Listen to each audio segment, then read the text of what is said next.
Hello and welcome to a special presentation from In the Money Media. This is done in partnership with our friends over at Racelens. Does pace make the race? That's the topic we're here to talk about. I'm your host, Peter Thomas Fornital, back with you in the Brooklyn bunker once again, joined by Racelens power user Matt Vagvolgyi. Matt, how are things going today? Things are good, Pete. Things are good. Things are starting to pick up on the horse racing front, which is good. I think the that really good Pegasus card kind of got me back into the fold a bit, which usually does happen. If you look at, if I kind of look back at, and I keep very detailed track of handle, it's like flat and then there's a spike and then it just continues to roll on. So no, things are starting to move forward on the betting front. So it's good. We're going to be doing these shows for the next few weeks. You might call them a little bit more evergreen, looking into some racing questions, some that we came up with, some that were provided by listeners. If you've got a racing question you want to look at, hit us up in the comments or let us know what you think about what we're talking about here on the show. Do you agree? Do you disagree with these ideas? We're going to talk about the topic in depth very soon. But first, a quick word from our sponsor, Racelens. To my pleasant surprise, this promotion that I thought was a holiday-only thing, it's still going on. You have an opportunity to save $300 on a Racelens annual subscription and get a free year of In the Money Plus. So that will include not only the notes from all the shows week in, week out, but also our complete Kentucky Derby package and our complete Breeders' Cup package. To access the offer, there is a promo code you can use, but I'm telling you, it's going to be easier if you just go to inthemoneypodcast.com/Racelens and check it out. You see on the screen here, there is a code you can pop in as well if you want to hit pause and grab that. But yeah, just go to inthemoneypodcast.com/Racelens. Check it out. Getting a lot of extra stuff for using a program that you can do all kinds of powerful things with. And that brings us back into the main topic, the meat of our discussion today. I think that's one of the oldest cliches in horse racing, it seems. Pace makes the race. And it's one that I know a lot of people independently have studied and come up with their own ways of proving it. Before we get into the data itself, Matt, as far as that old cliche goes, when you hear it, is it one that you tend to agree with, or does it just sound like so much old racetrack wisdom that makes your teeth itch a little? That to me, Pete, that's one that I overwhelmingly agree with. When I think back of being a very subpar to average, better kind of learning the game, once I started to look at pace and to understand it, and then really start to incorporate that in my play, that was probably the biggest jump in terms of kind of to the next level. And again, you get a better view or understanding of like what the story of the race is, not just what average speed or whatever other metric you look at. You're getting the plot of the story all the way through. And then you're looking at it from that standpoint of like, based on where I project positions to be, or how, what is the early pace versus the late pace and who's stronger than others. Like you just get a different visual of that than just running through speed figures, in my opinion. So I overwhelmingly agree with pace being so important. As do I, and every study I've heard of people like Jake Jacobs, who's been on the shows before, who's has a background doing academic studies for on pharmaceuticals. I mean, real data modeling type stuff, and it seems to always come out on top. So. And here's another thing I'll mention about Racelens. Sean Borman and I did a show this week, and we were talking about his use of an entire pace array, and we got some questions from people about where can I find that. We mentioned one product on that show, but another product where you can find more complete pace lines is Racelens, and it's something that you get right in those PPs, as well as something that you can use after the fact in the lab, as it were, to study the way we're going to do today. So if you're somebody interested in learning more about early pace and late pace, Racelens gives you the tools to do that. You use Racelens way more than me. Am I underselling it, or did I describe that about right? No, I mean, it echoes what I said before, Pete. I mean, the topic we're talking about is pace today, but you can model this so many different ways without having any understanding of modeling, right? Well, it's very user friendly once you start to kind of get into it, start to get used to it. But you can look at all of these different pace factors: early pace, middle pace, late pace. You have it readily available in the past performances You have an easy toggle through on the true odds screen to show the best late pace in a race.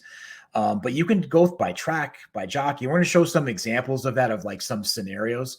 But again, you have just such a wealth of data that you can break down and hypothesize.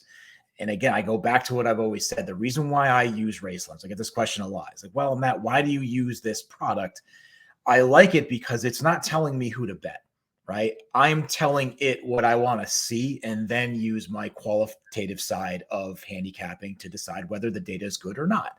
So it's a way I like to use this more on the broader sense, give me a really good feel for the track, for the meet, post position, pace, like today, different types of races, different surfaces. So again, you just have such a wealth of data that you can use and start to really parse through and decide what's important to you and what's not. It's not telling you who to play.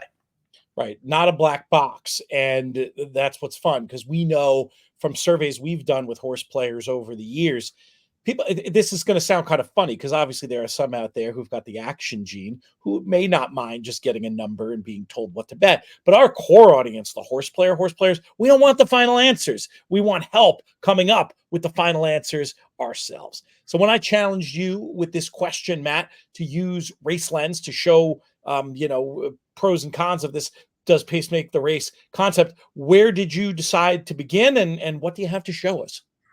Well, I wanted to continue off our last discussion. We talked about class, right? We talked about different class drops, that maiden special weight to maiden claiming being the biggest drop in horse racing, all that kind of stuff. So like, how do you take some of those broader topics and start to factor in pace? So we'll look at something like that.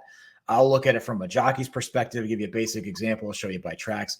But that's where I kind of wanted to start, because I get this question a lot of like, okay, this drop from maiden special weight to maiden claiming. And I use dirt sprints. Again, we can go through every surface, but it takes a year. Again, to give you an idea, an example of looking at this, you can really get a good sense. I mean, you get a large sample. So dirt sprints, the top early pace in the race with this class drop, 870 starts, 26% wins, and a negative 18% ROI. Now you look at that and say, well, it's a negative bet. It's negative because it's fairly obvious, right? I mean, when you look at that, that's kind of what you want to see. But to me, I look at running something like this to prove it, right? Like, show me the actual numbers of this, and is this a bigger deal than it is? And it gives me a sense. Listen, these horses hit at a pretty high clip based on the number of starters. That negative ROI is actually pretty good, in my opinion, in terms of a strike rate.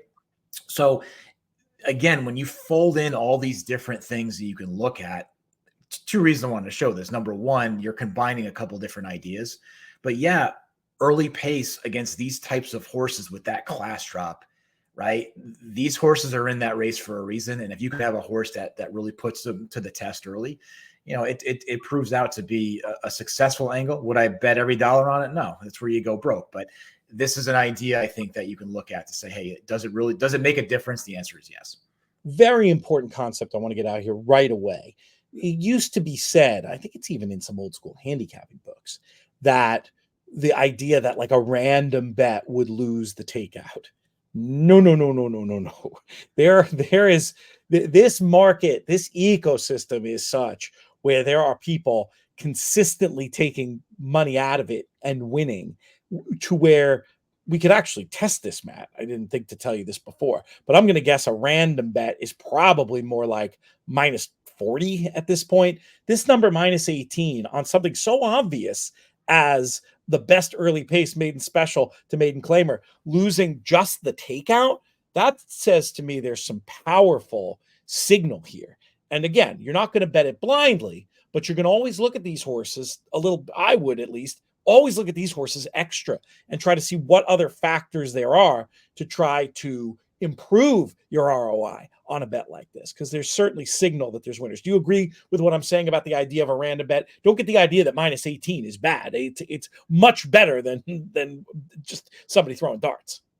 Yeah, I mean, and that's the thing. You have to understand kind of what that ROI means, right? It's the same thing too. If you have, a 9% win percentage, right, and a positive 10% ROI, you know that there's some bomb in there and it doesn't make sense, right? This is the same way here. You've got the tonnage. Yes, it's negative, but that is a strong number in terms of the success, right? So yeah, no, I do agree with that, Pete. So again, I think this gets you in the mindset, and sometimes you've got a horse that does fit this angle that might have some just visually dirty form, right? I mean, Yeah. the average handicapper might look at it and say, God, this horse has been getting crushed. Nope, go to the next, right? And that horse that's been knocking on the door at this level forever might be the horse they want to use. I think a great example of that was Warm Heart, right? In my opinion, Yeah. everybody settled on, again, rightfully so, the horse that had a lot of ones in the past performances, right? So sometimes that is the visual that happens that then funnels into the pools. So I think that's part of the reason why you might see a much better ROI in this case, is that you're finding some horses that have just been running well above their head. They're finally in the position they need to be, making that drop, and they can show that early pace. Again, I think that factors into that number. You were referring to Integration, the Yeah. undefeated horse, getting incredibly bet twice as hard as the multiple grade one winning classic winner, Warm Heart. And you know what comes up there, and we've discussed it on other shows, so I won't belabor the point here, but the idea of class. And your next slide actually tries to take the idea of class and a class rating that you can find in Racelens and combines it with the stat we were just looking at.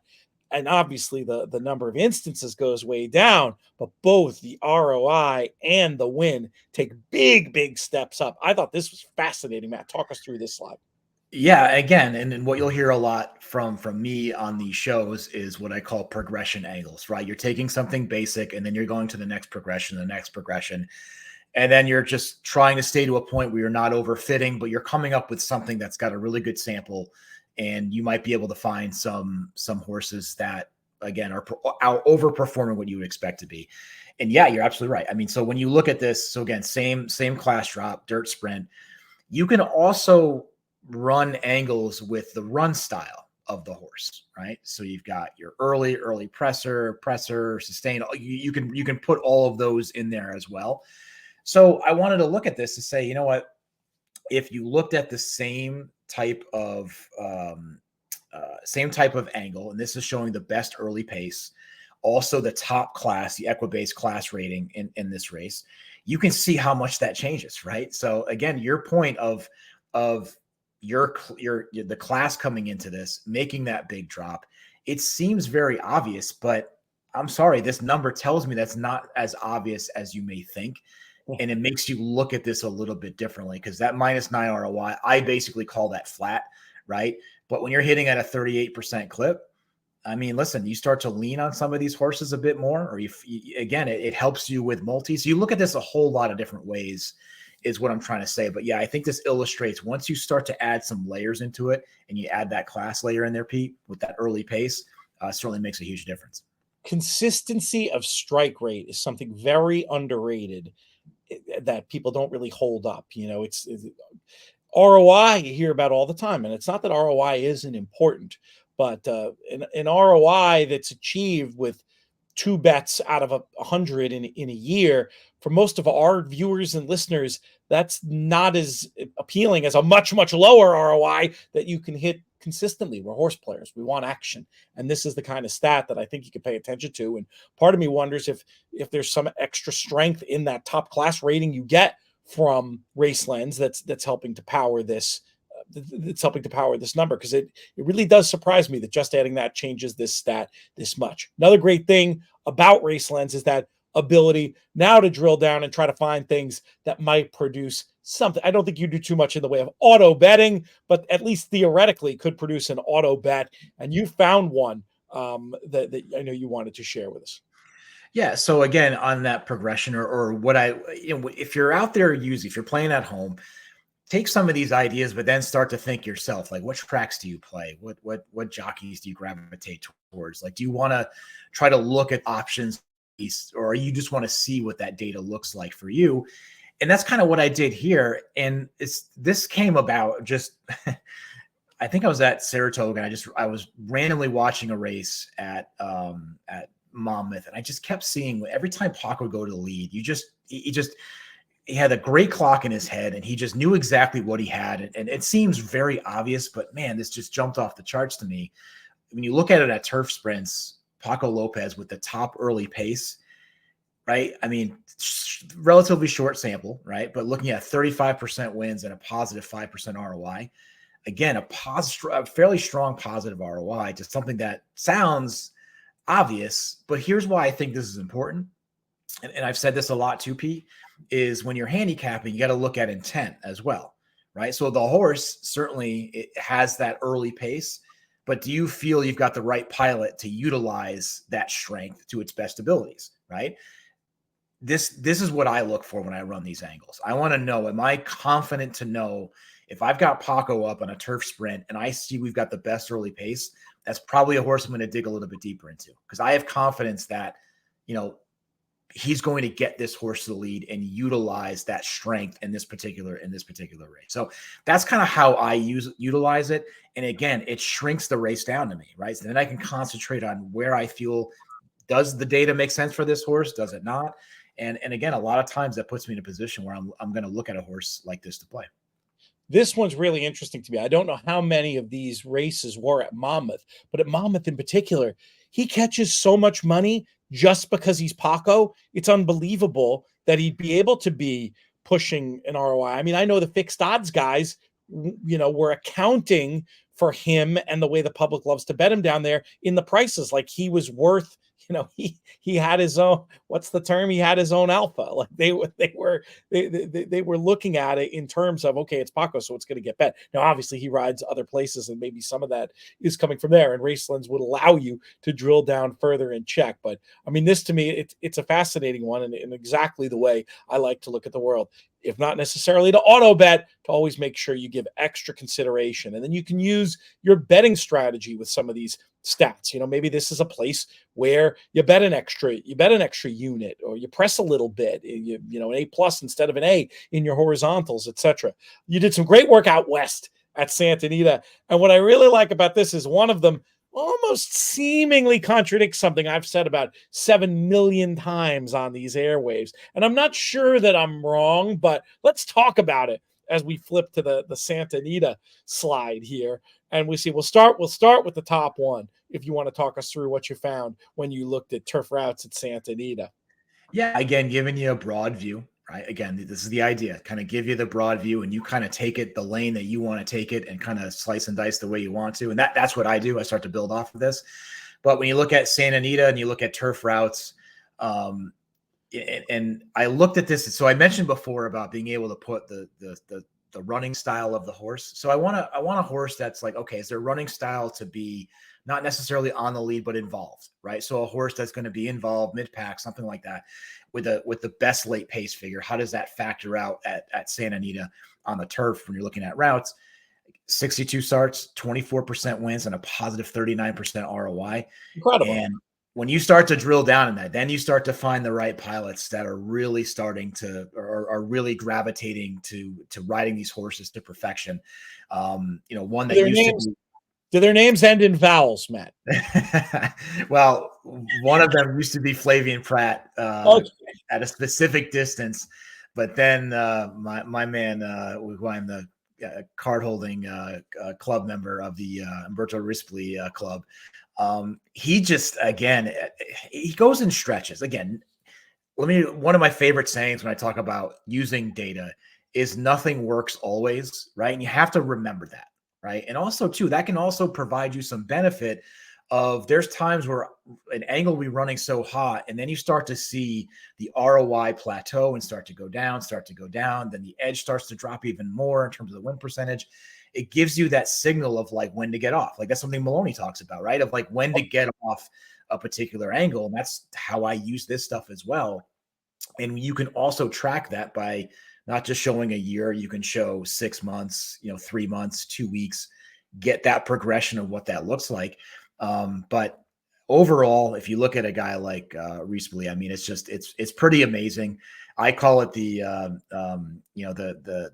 Hong Kong save ground and drive, where it's the Happy Valley style. It just is. It's just save every bit of ground.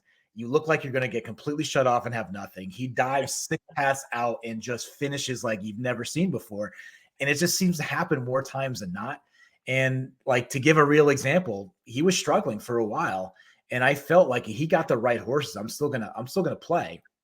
And I'm starting to catch 7, 8 to 1 on horses I used to get 5 to 2, 2 to 1, right? So there's different ways to look at this, the ebbs and flows of it. But yeah, I mean, I would say a big driver of that stat there is him. But yeah, look, late pace, being kind of in the fold and making that one big run is a big deal when you look at turf routes at St. Anita. I was going to guess Dettori too, of course, because he's known for he's very happy to be a little bit more aggressive, I would say, than the average jock early, especially when he rides out in California, and those two finish like crazy. But this just makes sense. I mean, we talk a lot of times about closers being invited into the race, and then they can just outfinish the speed horses. This is a similar idea. If a horse with a ton of finish doesn't have to pass them all, doesn't have to make up all that ground. Their style is to be close, but they still have the top LP. You don't have a serious sustained runner coming from behind them almost necessarily based on the way this is worded. And the numbers just speak for themselves. Incredible win percentage and ROI. That's one to look at. And of course, this also does rely on Racelens. The EP thing isn't really proprietary. Almost anybody can figure that out. But their LP is something that you can get from Racelens and might be of interest. Now, here's the one that I think is funny, because I always talk about the downhill turf sprint as resembling a mile more than a sprint. And that's not necessarily saying that the top LP horses are gonna do well. I mean, in fact, in a way, I think it's almost more referring to horses in the top stat. The idea that you can, like in a mile race, you don't usually want to be dead last. You have some ability to have tactical speed, but still, I certainly would not have guessed that the top LP performed so low down the hill. What do you make of this stat personally? Yeah, well, this I've had this angle for a while, even before they took it away, which I was not happy about, and then finally brought it back again. A discussion with a buddy of mine of like, it has to be as easy as the best late pace. I mean, there's just so much. I mean, it's just science. I mean, there's just you're just so much early speed. These horses are taken out of their comfort zone. They're running a lot faster than they expect to be. It just has to be, the best late pace in the race has got to crush it. And you run it, you keep looking at it. And I'm telling you, Pete, year after year, this stat remains in single digits win percentage and just high the kid scary ROI. I mean, it seems like all the time it's not really changing. But to be fair, right? They're all turn back horses, the top LP horses, you would think, right? As opposed to the stretch out sprinters. Yeah, for the most part. Yeah. Now, I should have put this on there as well, but I'll kind of verbalize it. The other side of it is having the best early pace is atrocious too, right? So early and late in the middle. But that helps though, Pete. Like, to me, that's where, like, the reason why I wanted to show this is where data can help you visualize a race, get a large set of data on both ends and say, okay, can I find a horse that maybe doesn't have the best late pace, but you go back to drawing a blank, modern pace, right? Of looking at what's talked about there, of like the lengths that are needed to be made up, right? When you're looking at that late pace figure. And again, I know this is something that Sean Borman does a lot, of looking at that, of maybe it's not your best late pace horse, but a horse that's laying a bit closer that is just going to have enough of that late pace to get it done. And that's what I look at, kind of a strong late pace figure, not going to be on the front end, not going to be out the back, and can make that big run.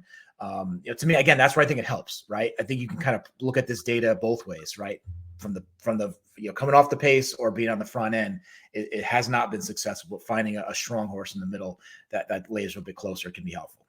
We've got one more slide to show you. Get it while you can, unfortunately, folks, because it's about Golden Gate, who we won't have with us too much longer. But another thing I love about this is it's contrarian. I think it's the opposite to a way a lot of people might think, in terms of how I think it's very natural to think about speed in sprints and finishing in turf routes. The numbers tell a different story here. Matt, talk us through. Yeah, that's true. I wanted to get this in the Golden Gate, for a track that will be no more soon. And I wanted to put this up there because it's still one of my favorite bets that I play pretty much every single week, even if it's in my action account and not in my main bankroll. I play the Golden Hour double, golden hour, pick 4, I'll mess around Great with call. it. But a lot of times that I'm playing it seriously.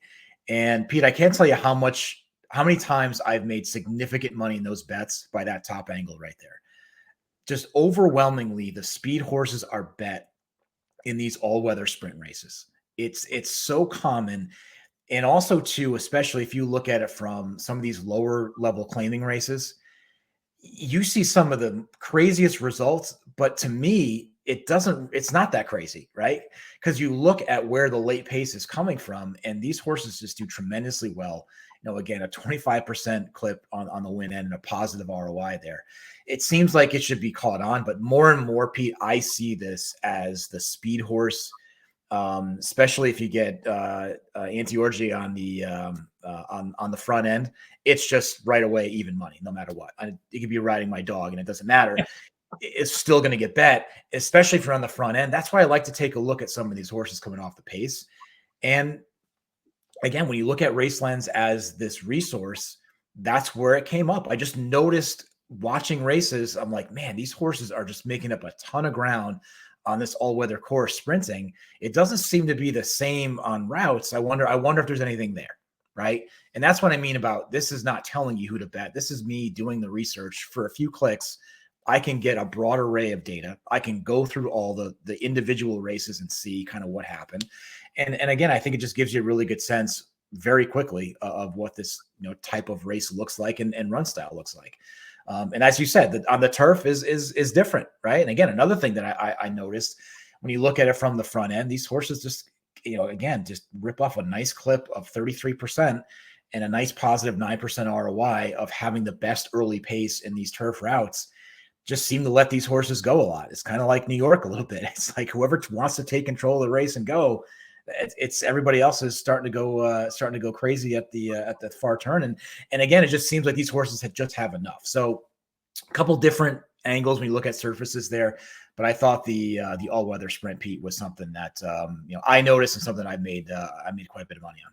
It's fascinating. And what I love about these is sort of what you were saying. It's cutting down your work in a lot of ways. It's making your eye go to certain races. Using Racelens, you'll be alerted to when these situations appear. And then, yeah, you can look at every horse in the race, but you can maybe more quickly breeze through the speed horse in that sprint, all-weather sprint at Golden Gate, and spend more time. Yes, this stat specifically about the top LP, but I think what it's telling you is, how much finishing matters there. So you spend, even if it's just a question of time management, you can now spend 3 times as much of the race handicapping the closers in that situation than the speed horses. You're using your time more efficiently. Racelens is helping you to work smarter, not harder. And I think that's, one of the main things and one of the reasons I always enjoy talking to you on these shows, Matt. I feel like you cut off dead ends and you lead us down some favorable paths instead. And I feel like that's what you've been doing for the course of this show. Any closing thoughts from you before we get out of here, Matt?